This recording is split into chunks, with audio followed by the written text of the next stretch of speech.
کہ میں کسی مجرم دین سے تعلق نہیں رکھتا، میں کسی پاپی دین سے تعلق نہیں رکھتا، بلکہ میں اس دین سے وابستہ ہوں جہاں رسول کریم صلی اللہ تعالیٰ علیہ وسلم نے ہمیں یہ سکھایا ہے کہ اگر صدیق اکبر کے پاس ایک یہودی عورت درخواست لے کر کے آتی ہے، مجھے مدینہ سیف نہیں لگ رہا، مجھے یمن جانے دو، یہودی تھی، صدیق اکبر کے پاس اس نے درخواست دی، حضرت ابوبکر صدیق نے اونٹنی منگوائی، 2 صحابہ جوان صحابہ سے کہا اس کو یمن تک چھوڑاؤ۔ کس کی عورت تھی؟ ہماری نہیں، یہودی عورت تھی۔ اب اسی یہودی عورت سے سنو یہ 2 نوجوان کیسے لے کر کے گئے، یمن تک چھوڑنے کے لیے گئے۔ وہ عورت یمن پہنچی تو وہاں جا کر کے اس کا الگ ہی معاملہ تھا۔ یہ دونوں نوجوانوں کے بارے میں وہ بتاتی ہے سارے لوگوں کو جمع کر کے، میں سمجھتی تھی کہ مدینہ سیف نہیں ہے، سارے مسلمان جمع ہو گئے، اب یہاں پر سب مسلمان بھر گئے، لیکن میں نے یہ 2 نوجوانوں کو دیکھا مدینے سے لے کر یمن تک یہ میرے ساتھ آئے، لیکن ایک بار بھی انہوں نے سر اٹھا کر میری طرف دیکھا نہیں۔ جب کبھی کوئی چوکی آتی، چیکنگ پوائنٹ آتا تھا، صحابہ ہوتے تھے، تو یہ دونوں نوجوان آگے بڑھ کر کے کہتے صدیق اکبر خلیفۃ المسلمین کا بھیجا ہوا مسافر ہے، دروازہ کھول دیا جائے اور آگے جانے کی اجازت دی جائے۔ وہ جو پولیس کھڑی ہوتی تھی صدیق اکبر کی، وہ تک اوپر نہیں دیکھتے تھے، اس لیے کہ مدینے سے کوئی یہودی عورت کو چھوڑنے کے لیے یمن جا رہا ہے۔ 1-2 صحابہ کا قافلہ، اس دن وہ عورت کہتی ہے یمن میں سب کو جمع کر کے، اے لوگوں میں آئی تو تھی مدینہ سیف نہیں سمجھ کر کے، سب تم گواہ ہو جاؤ میں اسلام میں جاتی ہوں وہیں سیفٹی لگ رہی ہے۔ ہمیں وہ معاشرہ میرے رسول نے عطا کیا ہے۔ رسول کریم صلی اللہ تعالیٰ علیہ وسلم نے گرتوں کو سنبھالا ہے، اٹھایا ہے، ایک مقدس معاشرہ ہمیں دیا ہے۔ سود کا خاتمہ میرے آقا نے کیا، اور وہ بھی عرفات کے میدان میں کھڑے ہو کر کے حضور نے فرمایا یہ سود کی جہالت میں اپنے پیروں سے رونتا ہوں۔ میرے آقا نے کیا فرمایا؟ سود کو میں رونتا ہوں، جس کو آج الگ الگ نام دے رہے ہوں گے، بڈی کہو، بیاج کہو، یہ حضور اکرم نے منع فرما دیا، رسول کریم صلی اللہ علیہ وسلم نے۔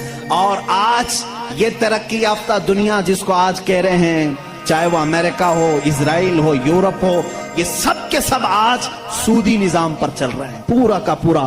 ان کا کریڈٹ کا جو سسٹم ہے، سود کا جو نظام ہے، پوری دنیا کو سود کھلا رہے ہیں آج۔ ساری بینکوں کا نظام انہوں نے سودی بنا کر رکھا ہے۔ کیا یہ زور زبردستی نہیں ہے؟ ایک ضرورت مند کو پیسے دینا اور اس کی زمین ہڑپ لینا، اس سے زیادہ مانگ لینا۔ اسلام تو یہ کہا ہے کہ اگر کسی کو قرض کی ضرورت ہے تو بغیر 1 روپیہ بھی فائدہ دیے اسے قرض دے سکتے ہو، تو یہ اسلام ہے۔ بلکہ حضرت عمر کے زمانے میں ایک ایسا شخص بھی آ گیا جو کسی سے قرضہ لیا تھا، دے نہیں رہا تھا، اس نے آ کر کے مقدمہ کر دیا حضرت عمر کے پاس، اور وہ رونے لگا، جو قرض دار تھا وہ رونے لگا، پیسے کچھ بھی نہیں۔ مدینے والے نے مقدمہ کر دیا کہ یہ باہر کا آدمی ہے، مجھ سے قرضہ لیا، باہر کا آدمی ہے، مدینے کا نہیں۔ حضرت عمر نے کہا پیسے واپس کر رہا ہے یا کیا کرے گا؟ کہا میں اپنے گاؤں جا کر کے لے کے آ سکتا ہوں، میرے پاس تو نہیں ہے۔ کہا تو گاؤں جا کر واپس آئے گا، کیا گارنٹی؟ یہاں بھی بینکنگ گارنٹی لیتی ہے نا۔ عمر فاروق رضی اللہ تعالیٰ نے پوچھا کوئی گارنٹی ہے؟ کہا مجھے مدینے والے کوئی بھی نہیں جانتے۔ ہاں وہ تھا مسلمان، یا جو بھی رہا ہو، مجبور تھا، مظلوم تھا، پیسے نہیں تھے۔ پوچھا مدینے والوں میں سے کوئی اس کی گارنٹی لے گا، کوئی گارنٹر بنے گا، ضامن بنے گا؟ تو کوئی نہیں تھا۔ ایک صحابی اٹھے حضرت ابو دردہ، کہا حضرت عمر سے کہ میں اس کی گارنٹی لیتا ہوں۔ کہا کتنے دن کی؟ کہا اس شخص سے پوچھا گیا کب تک آئے گا؟ کہا 2 دن میں آؤں گا۔ حضرت عمر نے کہا ابو دردہ تم نہیں پہچانتے اس کو، اگر یہ 2 دن بعد نہیں آیا تو تجھے جیل میں ڈالیں گے، تیار ہے؟ کہا ٹھیک ہے تیار ہے۔ وہ چلا گیا، 2 دن گزر گئے، پھر عدالت لگی، وہ جس کا قرض تھا وہ بھی آیا تھا، ابو دردہ بھی آئے ہوئے۔ تھوڑی دیر گزری، مغرب کا وقت ہوا، وہ شخص آ گیا، پیسے لے کر کے آیا حضرت عمر کے پاس، کہا بڑا احسان آپ کا، آپ نے 2 دن کا ٹائم دیا، میں اپنا قرض لے کر کے واپس آ گیا۔ تھوڑا سا قرض تھا، اس پر انٹرسٹ نہیں، جتنا لیا تھا اتنا لا کر دیا، معاملہ ختم ہوا۔ لیکن اچانک جانتے معاملہ بدل گیا، جس کا قرض تھا وہ آیا حضرت امیر المومنین کے پاس، کہا میں معاف کرتا ہوں، مجھے نہیں چاہیے پیسے، اس کو واپس دے دو، یہ غریب ہے، ضرورت مند ہے، دے دیں اس کو۔ حضرت عمر نے کہا یہی بات 2 دن پہلے کیوں نہیں کی؟ وہ گیا گاؤں جا کر کے لے کے آیا، آج تم اس کو معاف کر رہے ہو؟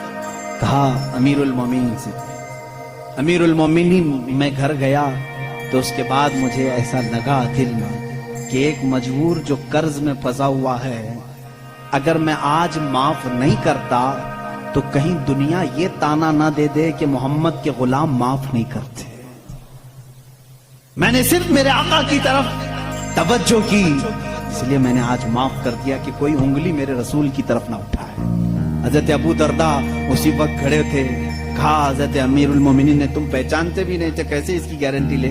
انہوں نے بھی یہی کہا، امیر المومنین دیکھا مجمع سناٹا ہے، کوئی نہیں اٹھ رہا، میں صرف اس لیے اٹھا کہ بعد میں دنیا یہ نہ کہے کہ محمد کے غلاموں میں دوستی یاری بھی ختم ہو چکی ہے، مدد کرنے کا جذبہ ہی ختم ہو گیا ہے، اسی لیے میں کھڑا ہو گیا کہ جانتا ہوں یا نہیں جانتا ہوں میں مدد کے لیے کھڑا تو ہو جاؤں، کہیں میرے نبی کو کوئی یہ نہ کہہ دے۔ وہ شخص جو قرضہ لے کر کے آیا، امیر المومنین نے اس سے پوچھا، آخر تو گیا تھا، جا سکتا تھا، غائب ہو گیا، تجھے کون پکڑنے آتا؟ اس نے کہا، امیر المومنین 2 دن سے اسی بے چینی میں تھا، چاہتا تو بھاگ جاتا، اسی لیے لوٹ آیا کہ بعد میں دنیا یہ نہ کہے کہ محمد کے غلام وعدہ خلافی کرتے، غدار نہ کہیں رسول کے غلاموں کو، اس لیے ہم لوٹا۔ میرے نبی نے وہ اسلام دیا، سود کے نظام کو ختم فرمایا ہے، اور حضور صلی اللہ علیہ وسلم نے فرمایا زور زبردستی کسی پر نہیں، ہمارے ہاں کسی کالے پر کسی گورے کو فضیلت نہیں، کسی لمبے کو کسی ناٹے پر فضیلت نہیں، کسی بھی بڑے آدمی کو امیر کو غریب پر فضیلت نہیں، بلکہ ہمارے ہاں فضیلت اگر ہے کسی کو صرف تقویٰ اور پرہیزگاری پر ہے۔ آج جو اسلام پر پھونکتے ہیں وہ اپنی زمین نہیں سنبھال پا رہے ہیں۔ امریکہ میں کالے گورے کی لڑائی آج بھی چل رہی ہے، آج بھی چل رہی ہے، رائٹس اتنے ہیں، گورے کالوں کو مار رہے ہیں، کالے گوروں کو مار رہے ہیں۔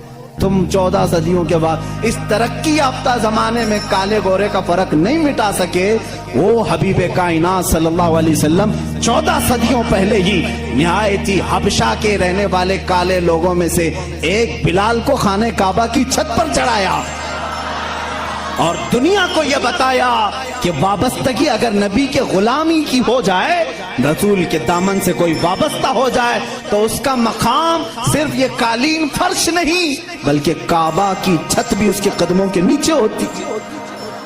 ہمارے حضرت بلال حبشی کو حضور نے چڑھایا کہ نہیں چڑھایا؟ فتح مکہ کے دن حضرت ابو بکر تھے، حضرت عمر تھے، حضرت عثمان تھے، حضرت علی تھے رضوان اللہ علیہ مجمعین، ان میں سے کسی کو کھڑے کر کے کہتے چڑھو اوپر اذان دے دو؟ نہ، حضرت بلال کو کیوں کہا؟ پوری دنیا کو یہ بتانے کے لیے امیری غریبی غلام آقا کا فرق اسلام نے مٹا دیا، اب آقا وہ ہوگا جو رسول کا غلام ہوگا۔